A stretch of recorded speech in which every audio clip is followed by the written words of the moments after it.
रब्बिल आलमीन वस्सलातु वस्सलामु अला अशरफिल अंबिया व खातिमुन नबिय्यीन व सय्यिदुल मुरसलीन। मोहतरम दोस्तों अजीज़ों, आज का हमारा मौजू मौत और हुकूकुल इबाद है। मौत एक ऐसी अटल हकीकत है जिससे किसी को भी इनकार नहीं। दुनिया में अल्लाह के मुनकर तो मौजूद हैं, लेकिन मौत का कोई मुनकर मौजूद नहीं। आदम अलैहिस्सलाम को जब अल्लाह जल्ल शाअनहू ने ज़मीन पर भेजा तो उसके साथ ही इंसानों की रुश्द व हिदायत का सामान भी पैदा फरमा दिया। फरमाया कुल नहबितु मिन्हा जमीअन फइम्मा यातियन्नाकुम मिन्नी हुदन फमन तबिअ हुदाया फला खौफुन अलैहिम वला हुम यहज़नून, कि तुम सब के सब ज़मीन पर उतर जाओ और फिर तुम तक मेरी हिदायत आती रहेगी। तो जो शख्स उस हिदायत पर अमल करता रहा तो फिर वापस आने में उसको न दुनिया छोड़ने का गम होगा और न मेरे पास आने का खौफ होगा। चुनाचे अल्लाह जल्ल शाअनहू ने 1,24,000 पैगंबर भेजे, आसमानी किताबें, और उसके बाद नबी करीम अलैहिस्सलातु वस्सलाम के ज़ात व अक़दस व अतहर खातिमुन नबीयीन भेजा और हमें आखिरी उम्मत बना दिया। कुरान करीम में अल्लाह पाक फरमाते हैं अफ़हसिबतुम अन्नमा ख़लक़नाकुम अबसन व अन्नकुम इलैना ला तुरजऊन, तुमने क्या समझ लिया कि तुमको हमने अबस पैदा किया, बेकार पैदा किया और हमारे पास लौट कर नहीं आओगे।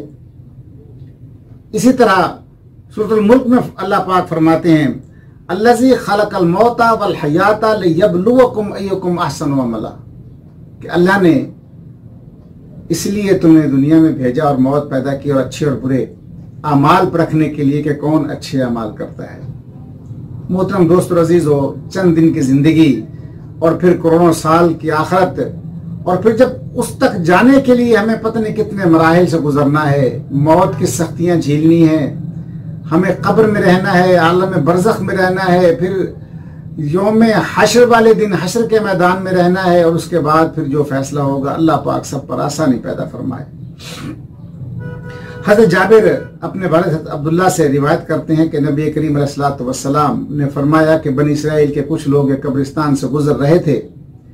उन्होंने अल्लाह की बारगाह में दुआ करना चाहिए कि नमाज पढ़कर हम दुआ करते हैं कि अल्लाह हमें किसी मुर्दे से मिला दे ताकि हम मौत के वक्त की सख्ती के बारे में उनसे जान सकें। चुनाचे एक मुर्दा बाहर निकला, उसने कहा तुम क्या पूछते हो, मुझे 90 साल गुजर चुके हैं मरे हुए, लेकिन मौत की जो सख्ती थी वो अभी तक उसकी तकलीफ में महसूस कर रहा हूं।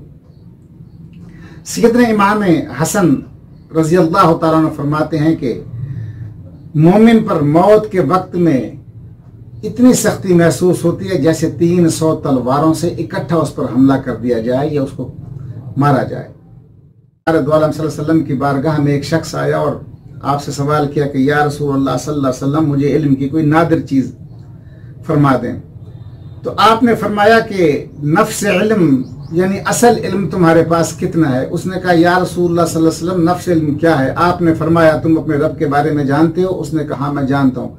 आपने फरमाया तुमने अपने रब के हुकूक अदा किए। कहा जी हाँ, जितनी मुझसे तौफीक हो सकी। आपने फरमाया मौत के बारे में जानते हो। उसने कहा जी हाँ। तो आपने फरमाया मौत की क्या तैयारी की है। उसने कहा जितनी अल्लाह ने इस्तिताअत दी मैं उसके लिए कोशिश करता हूँ। आपने फरमाया अच्छा तुम अभी चले जाओ, उसके बाद मेरे पास आना। कई साल गुजरने के बाद वो शख्स जब आपकी बारगाह में वापस आया तो आपने उससे कहा अपने दिल पर हाथ रख कर इकरार कर कि जो चीज तुझे नापसंद हो वो अपने मुसलमान भाई के लिए भी नापसंद करेगा, और जो चीज तुझे पसंद हो अपने मुसलमान भाई के लिए भी वही चीज पसंद फरमाएगा। और यही इल्म की नादिर और बेहतरीन उम्दा बात है। इस तरह सरकार दो आलम सल्लल्लाहु अलैहि वसल्लम ने उसको बता दिया कि मौत की तैयारी के साथ साथ सबसे बड़ी बात यह है कि हुकूकुल इबाद, हुकूकुल्लाह और हुकूकुल इबाद का भी ख्याल रखना। हुकूकुल इबाद 3 किस्म के होते हैं जहां पर उनकी हक तलफी की जाती है। सबसे पहले माली, दूसरे बदनी और तीसरे लिसानी। माली है किसी की चोरी कर ली, किसी डकैती कर ली, किसी का माल खा लिया, किसी की जमीन पर कब्जा कर दिया, किसी की चीजें उठा ली, किसी पर नाजायज पर्चा दे दिया, उसका माल ले लिया, कोई रिश्वत ले ली, मिलावट कर दी, 2 नंबर माल बेच दिया, ज़ख़ीरा अंदोज़ी कर ली, मुसलमानों से पैसे ज्यादा ले लिए। ये मुसलमानों के साथ हक तलफी है उनकी। तो ये भी हुकूकुल इबाद में आता है। चाहे कोई झूठी दस्तावेज बनाकर अदालतों से अपने हक में फैसले करवा ले, रिश्तें देकर फैसले करवा ले, लेकिन यकीन जाने अल्लाह की बारगाह में हकदार वही होगा और ये हक तलफी में शामिल हो जाएगा। दूसरी बात बदनी है, किसी को थप्पड़ मार दिया, किसी को धक्का दे दिया, किसी को गलती से ख्याल किए बगैर गुजर पहुंचा दी, मोटरसाइकिल पे जा रहे हैं, कान के साथ मोबाइल लगा हुआ है, गाड़ी में सफर कर रहे हैं, कान के साथ मोबाइल है,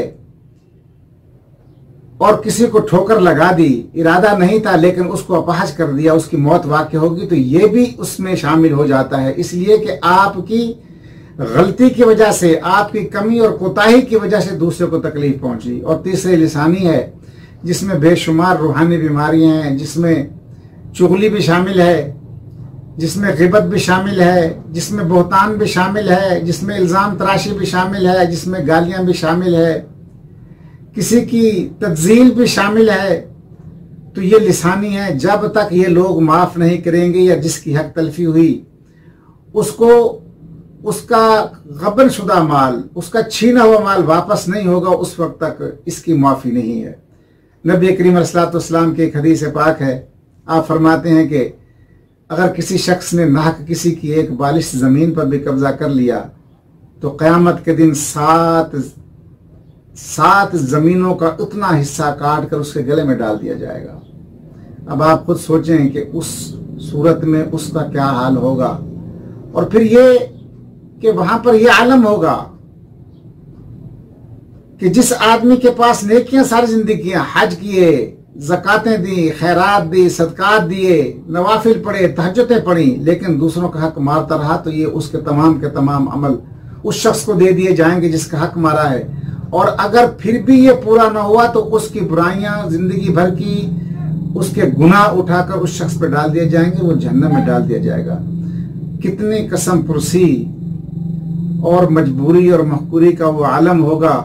अल्लाह जल्ल शानहू हम सबको महफूज फरमाए। दोस्तों अजीजों, जिनका दुनिया में कोई हक हमारे ज़िम्मे है, बेहतर यह है कि दुनिया में अदा कर दें या उससे बख्शवा लें। अल्लाह जल्ल शानहू हमें नबी करीम सल्लल्लाहु अलैहि वसल्लम के बताए हुए तरीकों पर चलने की तौफीक अता फरमाए।